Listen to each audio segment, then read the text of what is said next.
Everyone, welcome back to my foundation classes your time classroom. तो guys अभी चल रहा है हमारा वर्ल्ड लाइनर टेस्ट सीरीज। ठीक है, तो चलिए स्टार्ट करते हैं आज का टेस्ट।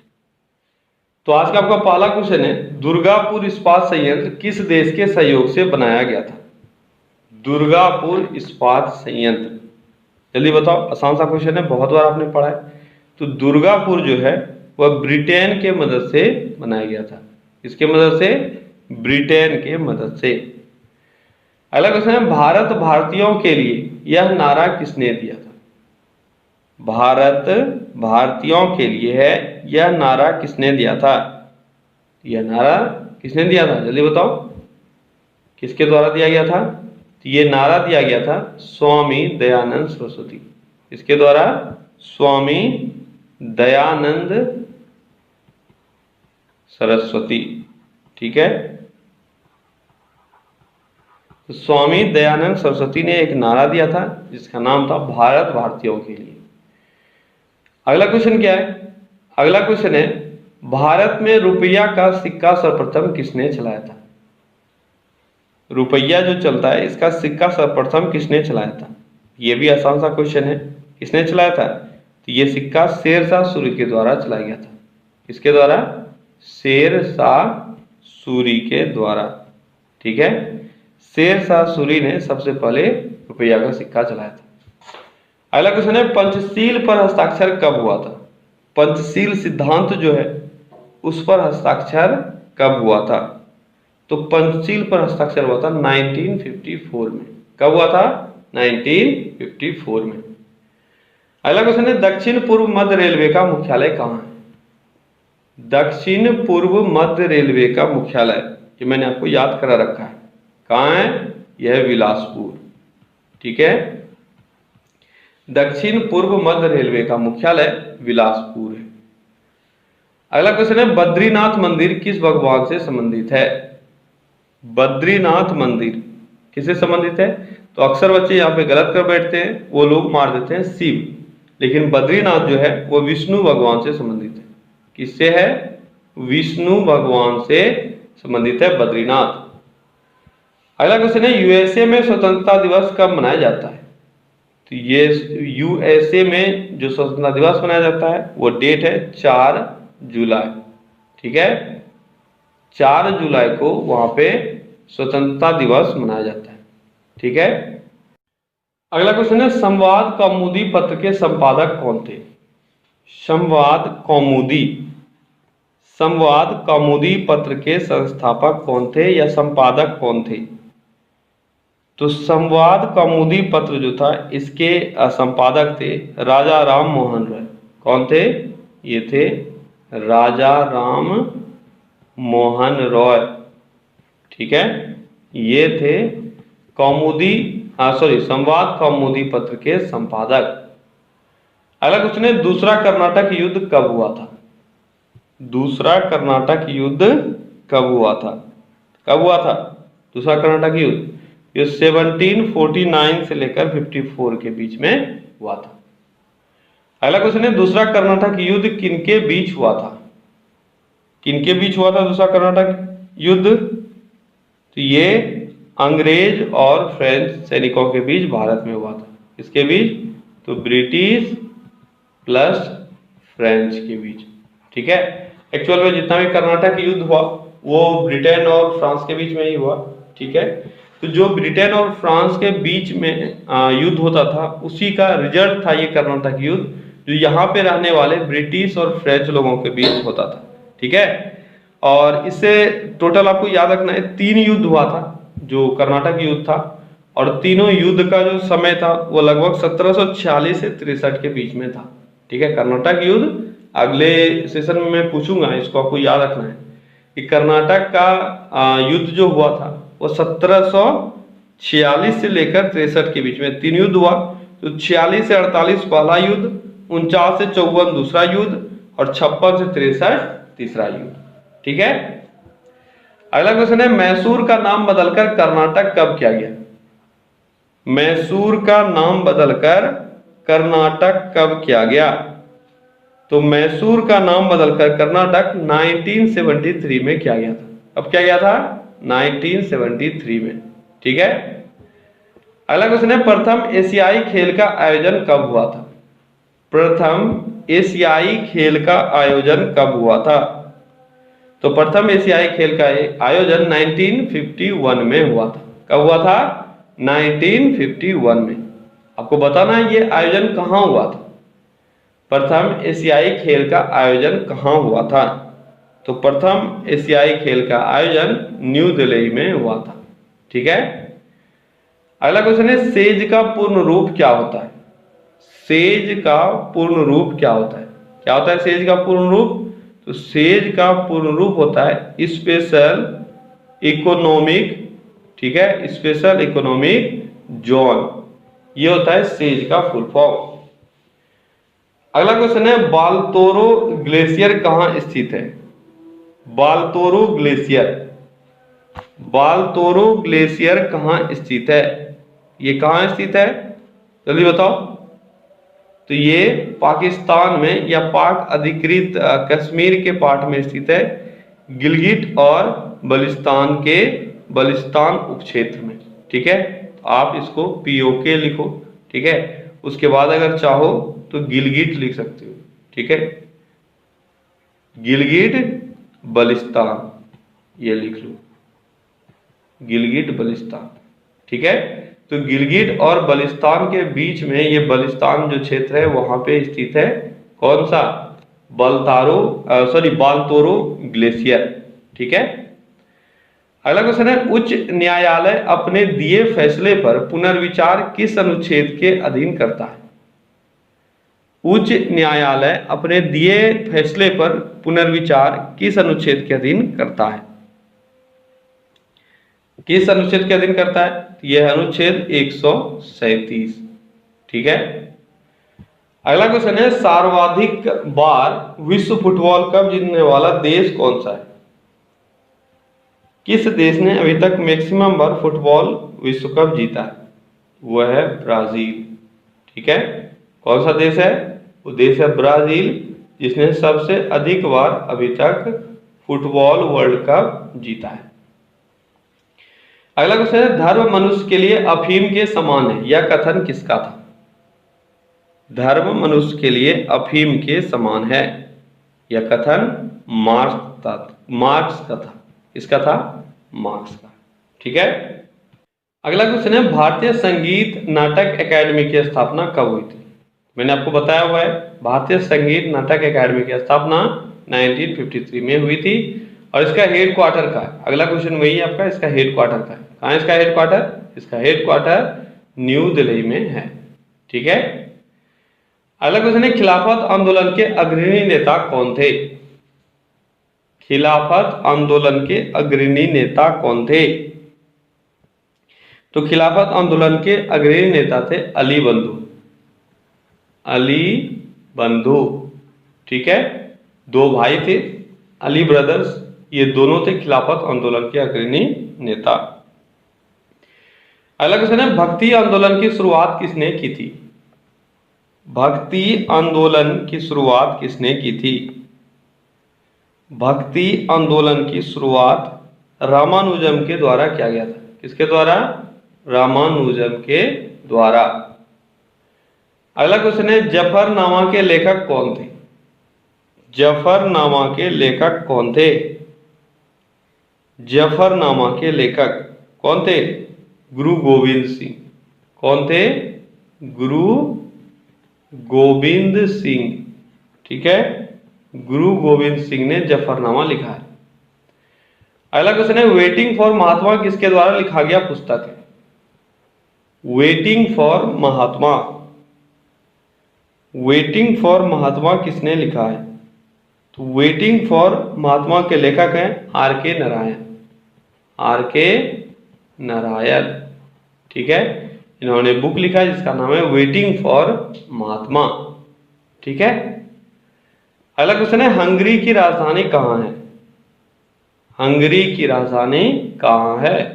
कहाँ है? यह बुडापेस्ट। ठीक है, बुडापेस्ट है हंगरी की राजधानी। अगला क्वेश्चन है, सेशेल्स की राजधानी कहाँ है? हंगरी की राजधानी तो आपने देख लिया, बुडापेस्ट है। अब बताओ सेशेल्स की राजधानी कहाँ है? सेशेल्स की राजधानी। कहाँ है सेशेल्स की राजधानी? सेशेल्स की राजधानी है विक्टोरिया। कहाँ है? विक्टोरिया। ठीक है, विक्टोरिया है, सॉरी, विक्टोरिया है सेशेल्स की राजधानी। ठीक है, अगला क्वेश्चन क्या है? अगला क्वेश्चन है जनसंख्या की दृष्टि से दुनिया का सबसे बड़ा नगर कौन सा है? जनसंख्या की दृष्टि से दुनिया का सबसे बड़ा नगर यह है टोक्यो।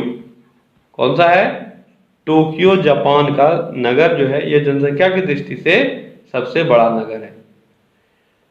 अगला क्वेश्चन है विश्व में सर्वाधिक जन्म तथा मृत्यु दर वाला महाद्वीप कौन सा है?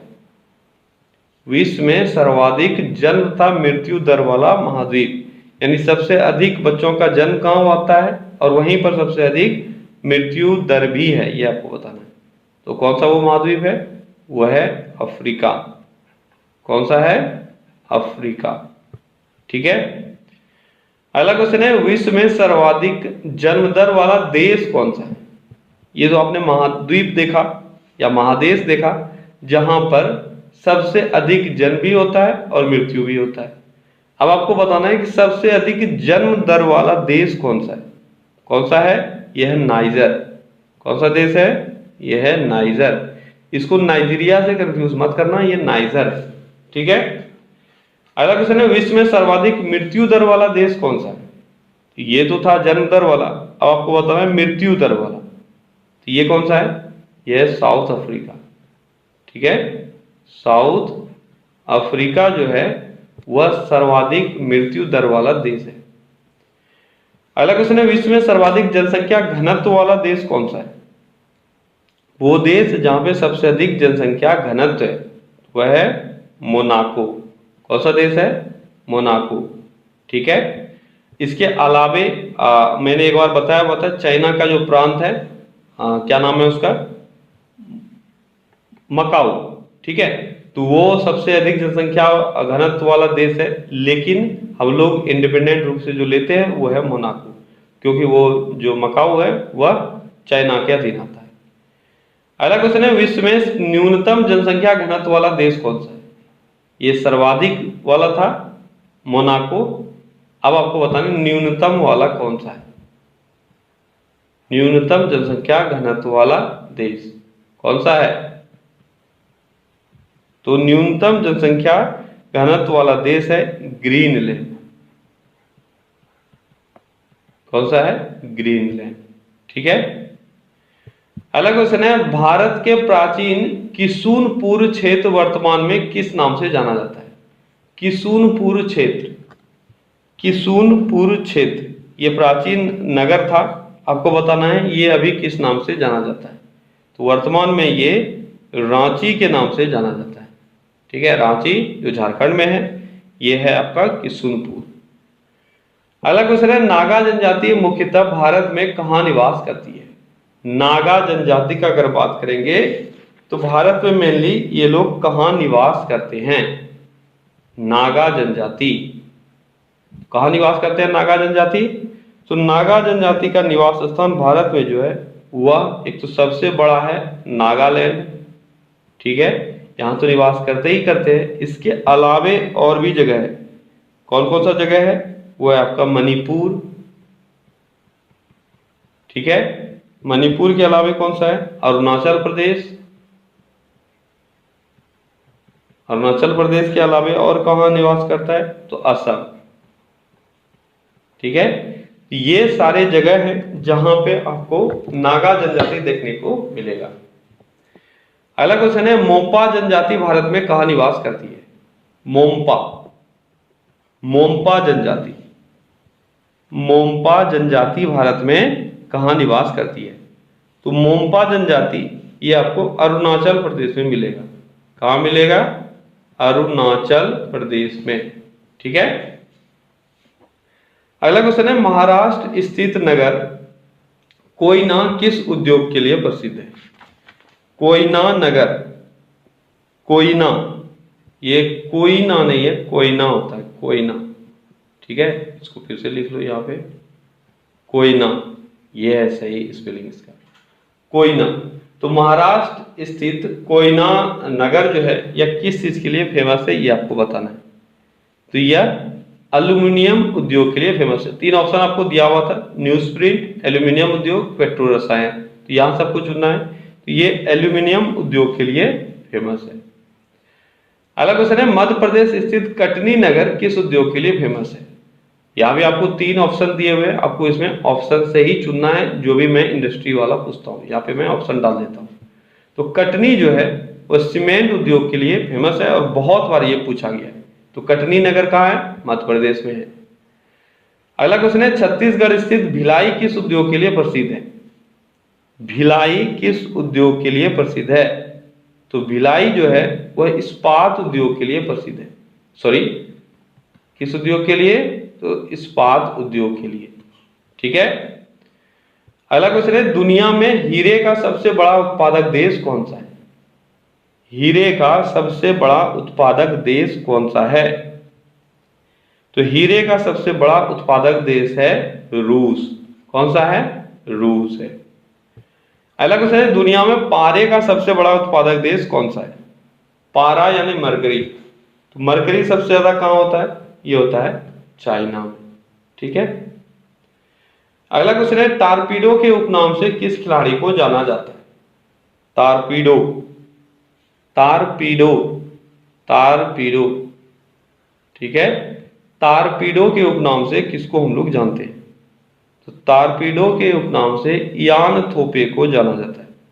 किसको, यान थोपे को। ठीक है। यान थोपे को टारपीडो के उपनाम से जाना जाता है। क्लियर है। अगला क्वेश्चन है, मैसूर एक्सप्रेस के नाम से किस खिलाड़ी को जाना जाता है। मैसूर एक्सप्रेस, मैसूर एक्सप्रेस किसको जाना जाता है, जवागल श्रीनाथ को। किसको, जवागल श्रीनाथ को। ठीक है। जवागल श्रीनाथ ये एक क्रिकेटर हैं और इनको मैसूर एक्सप्रेस के नाम से जाना जाता है। ठीक है। अगला क्वेश्चन है, आधुनिक ओलंपिक खेल के जन्मदाता के रूप में कौन जाने जाते हैं। आधुनिक ओलंपिक खेल के जन्मदाता के रूप में किनको जाना जाता है। आधुनिक ओलंपिक खेल के जन्मदाता के रूप में किनको जाना जाता है। तो ये हैं पियरे डी कुबर्टी। क्या नाम है इनका, इनका नाम है पियरे डी कुबर्टी। ठीक है। पियरे डी कुबर्टीन को आधुनिक ओलंपिक खेल के जन्मदाता के रूप में जाना जाता है। अगला क्वेश्चन है, रूसी क्रांति के जनक के रूप में किनको जाना जाता है। रूसी क्रांति के जनक के रूप में किसको हम लोग जानते हैं, लेनिन को हम लोग रूसी क्रांति के जनक के रूप में जानते हैं। अगला क्वेश्चन है, बिरसा मुंडा के गुरु कौन थे। बिरसा मुंडा के गुरु कौन थे। तो बिरसा मुंडा के गुरु थे आनंद, कौन सा, आनंद पांडे। ठीक है। आनंद पांडे, आनंद पांडे थे बिरसा मुंडा के गुरु। अगला क्वेश्चन है, स्वामी रामकृष्ण परमहंस किस महान व्यक्ति के गुरु थे। स्वामी रामकृष्ण परमहंस किसके गुरु थे। बहुत ही फेमस इंसान है वो है विवेकानंद। स्वामी विवेकानंद के वो गुरु थे रामकृष्ण परमहंस। ठीक है। और भी किसी के गुरु होंगे, लेकिन यहाँ पे पूछा जाता था किस महान व्यक्ति के गुरु थे, और विवेकानंद से फेमस उनका कोई विशेष नहीं था। अगला क्वेश्चन है, ताजमहल के वास्तुकार कौन थे। ताजमहल के वास्तुकार कौन थे। तो लाहौरी साहब। ठीक है, उस्ताद लाहौरी। ठीक है, उस्ताद अब्दुल हमीद लाहौरी इनका नाम था। तो ये थे ताजमहल के वास्तुकार। वास्तुकार से मुझे याद आया, मैंने आपको संसद भवन का वास्तुकार बताया था। ठीक है, वहां पे मैंने शायद एक ही बताया था, हर्बर्ट बेकर। कई बार ऐसा हो जाता है कि दिमाग में नहीं रहता है तो फिर नहीं बोलते। ठीक है, तो आज मुझे याद आया तो मैं बता रहा हूँ। हर्बर्ट बेकर के साथ साथ लुटियंस भी थे, एडविन लुटियंस भी थे संसद भवन के वास्तुकार के रूप। ठीक है। अगला क्वेश्चन है, गॉडविन ऑस्टिन किस पर्वत श्रेणी का सर्वोच्च चोटी है। गॉडविन ऑस्टिन किस पर्वत श्रेणी का सर्वोच्च चोटी है। किसका है, यह है काराकोरम का। किसका है, काराकोरम श्रेणी का। इसमें बहुत सारे बच्चे गलती नहीं करना चाहिए पर गलती कर देते हैं, वो लोग हिमालय का मार देते हैं। ठीक है, तो आपको हिमालय के जगह पे काराकोरम श्रेणी याद रखना है, नहीं तो थोड़ा सा आप लोग गलत कर बैठते हो यहाँ पे, क्योंकि एग्जाम में देखो इस तरह के कंफ्यूजन होना लाजमी है, जो थोड़ा सा कंफ्यूज कर देता है क्वेश्चन में आपको। ठीक है, तो क्लियर रखना है आपको। K2 इसका नाम है, गॉडविन ऑस्टिन का, तो K2 से याद रखना काराकोरम। ठीक है, अगला क्वेश्चन है, मदर टेरेसा को शांति के क्षेत्र में कब नोबेल पुरस्कार से सम्मानित किया गया था? मदर टेरेसा को शांति के क्षेत्र में नोबेल पुरस्कार मिला था। आपको बताना है कि कब ये पुरस्कार दिया गया था उनको, कब दिया गया था, जल्दी बताओ। मदर टेरेसा को 1979 में नोबेल पुरस्कार मिला था। अगला क्वेश्चन है, अमर्त्य सेन को अर्थशास्त्र के क्षेत्र में नोबेल पुरस्कार से कब सम्मानित किया गया था? अमर्त्य सेन को अर्थशास्त्र के क्षेत्र में कब मिला था नोबेल पुरस्कार? तो 1998 में इनको ये पुरस्कार दिया गया था। ठीक है, तो ओके गाइस, तो आज का 50 क्वेश्चंस यहाँ पे पूरा होता है। आई होप कि सेशन आपको अच्छा लगा होगा, आपने कुछ जरूर सीखा होगा और आपका पुराना चीज रिवाइज भी हुआ होगा। ठीक है, चलिए कल फिर से मिलते हैं अगले सेशन में। Till then take care, bye bye.